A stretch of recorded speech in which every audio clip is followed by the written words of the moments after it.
The Queensberry Rules are a famous set of boxing regulations that helped shape modern boxing into a safer and more organized sport. Before these rules were introduced, boxing matches were often violent, disorganized, and dangerous. Fighters competed with bare fists, and very few restrictions, which frequently caused severe injuries.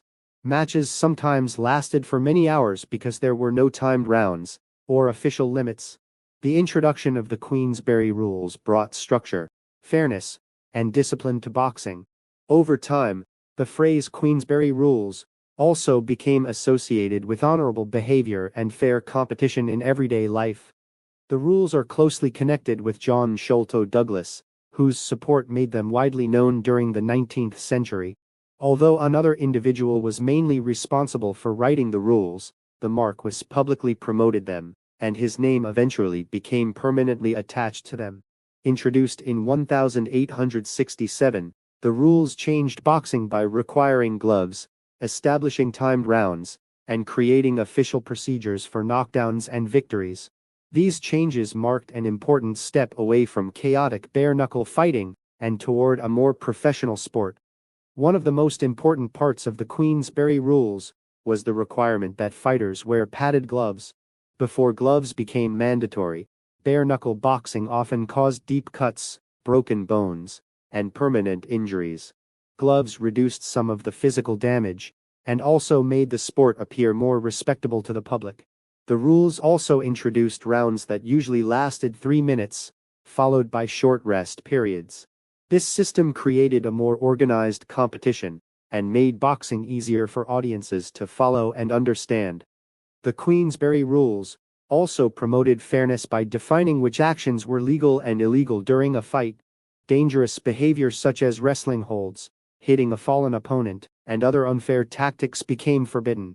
Referees were given authority to supervise matches and enforce the rules properly. Fighters were expected to compete with discipline and sportsmanship, rather than uncontrolled violence. Because of these standards, boxing gradually gained acceptance as a legitimate athletic competition, rather than a brutal public spectacle. The influence of the Queensberry Rules extended beyond boxing and entered everyday language. People often use the phrase "according to the Queensberry Rules" when describing behavior that is fair, honest, and respectful. If someone is accused of not following Queensberry Rules, it usually means they are behaving unfairly or dishonestly.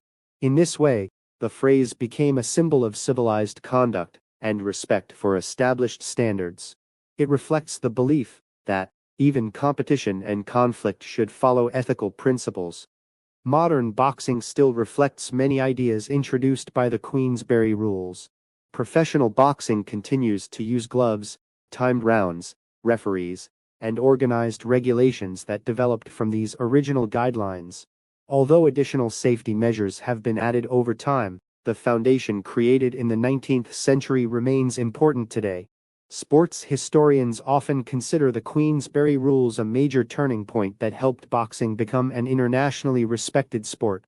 In conclusion, the Queensberry Rules transformed boxing from a dangerous and disorganized activity into a structured and respected sport.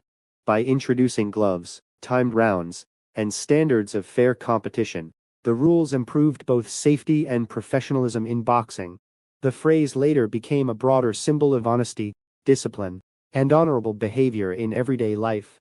Even today, the legacy of the Queensberry Rules continues to remind people that competition should be guided by fairness, respect, and clear principles.